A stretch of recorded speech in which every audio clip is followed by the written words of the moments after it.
શું તમે જાણો છો કે સાચા હૃદયથી કરેલી પુરુષોત્તમ માસની ભક્તિ પથ્થરમાંથી પણ પરમાત્માને પ્રગટ કરી શકે છે?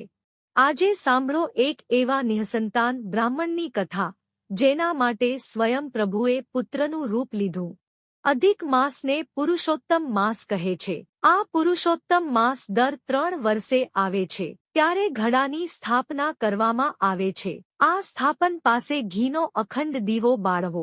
સવારે વહેલા ઉઠીને નદીએ સ્નાન કરવા જવું. પછી ઘેર આવીને ઘડાનું પૂજન કરવું. આ દીવાના દર્શન કરી પીપળા અને તુલસીનું પૂજન કરવું. આખો મહિનો એકટાણું ભોજન કરવું. રાત્રે જમીન પર પથારી કરી સૂવું. આખો મહિનો બ્રહ્મચર્યનું પાલન કરવું અને સાચું બોલવું. મહિનો પૂરો થાય ત્યારે બ્રાહ્મણને જમાડી એક જોડી કપડાં તથા યથાશક્તિ દાન આપવું. આ વ્રતકથા આખો માસ વાંચવી. એક બ્રાહ્મણ અને બ્રાહ્મણી હતા. તેઓ બધી વાતે સુખી હતા. તેઓ ઘરમાં 2 જ જણા. કોઈ હૈયું હોકરું નહીં, પણ ભારે ધનવાન. ઘરના કોઠાર ધનધાન્યથી ભરેલા. એવામાં પુરુષોત્તમ માસ આવ્યો. બ્રાહ્મણ બ્રાહ્મણી રોજ નદીએ નાહવા જાય. નદીએથી નાહી ધોઈ ઘેર આવી પૂજાપાઠ કરે.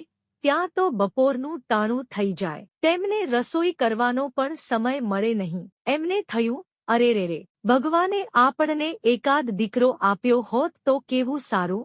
એને પરણાવીને વહુ લાવત અને તે વહુ આપણા માટે રસોઈ તૈયાર કરી રાખે. પણ દીકરાએ વગર વહુ લાવવી ક્યાંથી? બ્રાહ્મણીએ બ્રાહ્મણને કહ્યું, એક વહુ લઈ આવો તો સારું. બ્રાહ્મણ કહે, પણ દીકરા વગર વહુ લાવવી ક્યાંથી? બ્રાહ્મણી કહે, ગમે તે કરીને વહુ લઈ આવો. કોઈ પૂછે તો કહેજો કે દીકરો કાશીએ ભણવા ગયો છે. થોડા વખતમાં જ કાશીએથી ભણીને અને પંડિત બનીને પાછો આવશે. સારું કહી બ્રાહ્મણ તો જવા માટે તૈયાર થયો. બ્રાહ્મણીએ એને ભાતું બાંધી દીધું. બ્રાહ્મણ તો ભાતું લઈ વહુ શોધવા નીકળી પડ્યો. એક ગામથી બીજે ગામ અને બીજે ગામથી ત્રીજે ગામ. આમ તે ચાલ્યો જાય છે, પણ તેને કોઈ સારી કન્યા મળી નહીં. આમ ફરતા ફરતા તે બ્રાહ્મણ એક ગામમાં આવી પહોંચ્યો. આ ગામના બ્રાહ્મણને એક દીકરી હતી. તે ખૂબ જ રૂપાળી અને ગુણવાન હતી. બ્રાહ્મણે ગામમાં તે છોકરીના વખાણ સાંભળી તેના ઘેર ગયો. ત્યાં જઈ તેણે કન્યા માટે માગું નાખ્યું અને બોલ્યો, ભાઈ, મારો દીકરો કાશીએ ભણવા ગયો છે. પુરુષોત્તમ માસ ઉતર્યા પછી 1 મહિને તે કાશીએથી ભણીને પંડિત થઈને પાછો આવશે. માટે આપની દીકરીને મારા દીકરા સાથે પરણાવો. દીકરીના બાપે કહ્યું, મારી દીકરીના ફેરા કોની સાથે ફેરવું? બ્રાહ્મણે કહ્યું, તમારી દીકરીના 3 ફેરા લેખણ સાથે ફેરવો, ચોથો ફેરો બાકી રાખો. મારો દીકરો કાશીએથી ભણીને આવશે ત્યારે ચોથો ફેરો ફેરવીશું. ભલે કહી કન્યાના બાપે માંડવો રોપાવ્યો. ચોરી બંધાવી, મંગળવાજા વગડાવ્યા અને છોકરીને લેખણની સાથે 3 ફેરા ફેરવી બ્રાહ્મણની સાથે વિદાય કરી. બ્રાહ્મણ તો વહુને લઈ ઘેર આવ્યો. વહુને જોઈ બ્રાહ્મણી તો રાજી રાજી થઈ ગઈ. બ્રાહ્મણીએ તો વહુને ઘરનું બધું કામકાજ સોંપી દઈ પોતે નદીએ નાહવા ગયા. આમ દરરોજ બ્રાહ્મણ બ્રાહ્મણી નદીએ નાહવા જાય અને વહુ રાંધીને રસોઈ તૈયાર રાખે. બંને જણા સેવા પૂજા કરી પછી જમવા બેસે. એક દિવસ એવું બન્યું કે બ્રાહ્મણ અને બ્રાહ્મણી નદીએ નાહવા ગયા અને વહુ પડોશણને ઘેર દેવતા લેવા ગઈ. તે બોલી, કાકી, આજે દેવતા બુઝાઈ ગયો છે, જરા આપો ને. પડોશણ કહે, વહુ ઊભી રહે, દેવતા આપું છું. પણ પહેલા એ તો કહે કે તું કોની સાથે પરણી છો? તારો પતિ કોણ? વહુએ કહ્યું, કાકી, આમના દીકરા સાથે. અરે એમને દીકરો જ ક્યાં છે? એ તો વાંઝિયા છે.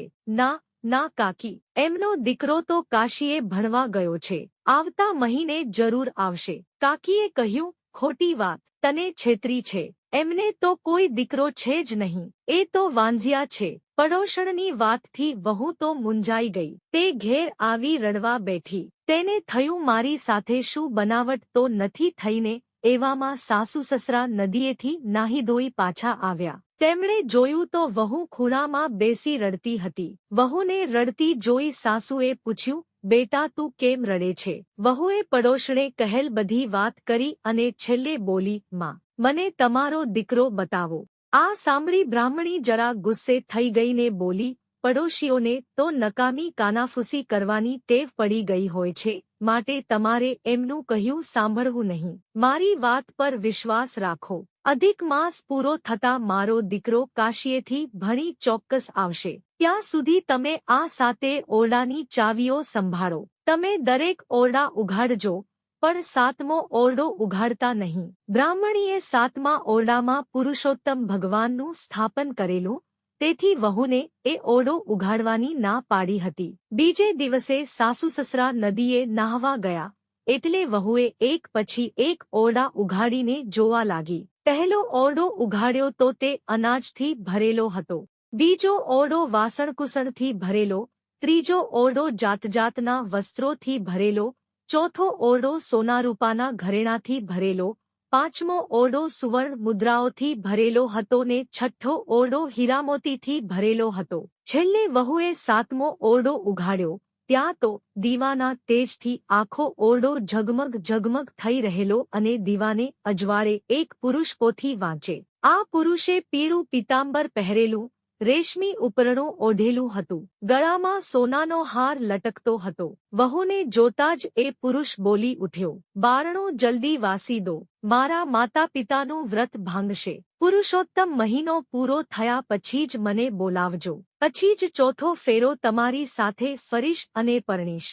વહુએ તો ઝટ દઈને બારણું બંધ કરી દીધું. એના મનમાં હરખ સમાતો નથી. એને સાસુસરાની વાત સાચી લાગી. પુરુષોત્તમ માસ પૂરો થયો. આજે ઉજવણું કરવાનું હતું, એટલે વહુ તો ઘેર ઘેર જઈ નોંતરા દઈ આવી. થોડી વારમાં બ્રાહ્મણો આવ્યા, મંત્રો બોલવા લાગ્યા. વહુ કહે, સાસુજી ચોરી બંધાવો ને, આજે તો તમારો દીકરો આવવાનો છે, ભૂલી કેમ ગયા? મંગળ ગીત ગવડાવો, આજે મારે ચોથો ફેરો ફરવાનો છે.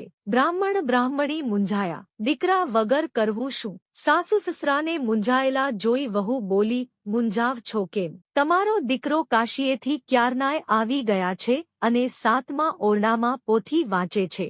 એમણે મને કહેલું, મારું નામ પુરુષોત્તમદાસ છે, મને છેલ્લે દિવસે બોલાવજો, એટલે હું આવીશ. સાસુને તો વહુની વાત પર વિશ્વાસ બેઠો નહીં. છતાં વહુની ખાતર તે 7મા ઓરડા પાસે ગઈ અને ઓરડો ઉઘાડ્યો. પછી બૂમ પાડી, બેટા પુરુષોત્તમ, બહાર આવો, સમય થઈ ગયો છે. થોડી વારમાં પુરુષોત્તમ ભગવાન બહાર આવ્યા. એમણે આવીને સીધા મંડપમાં પ્રવેશ કર્યો.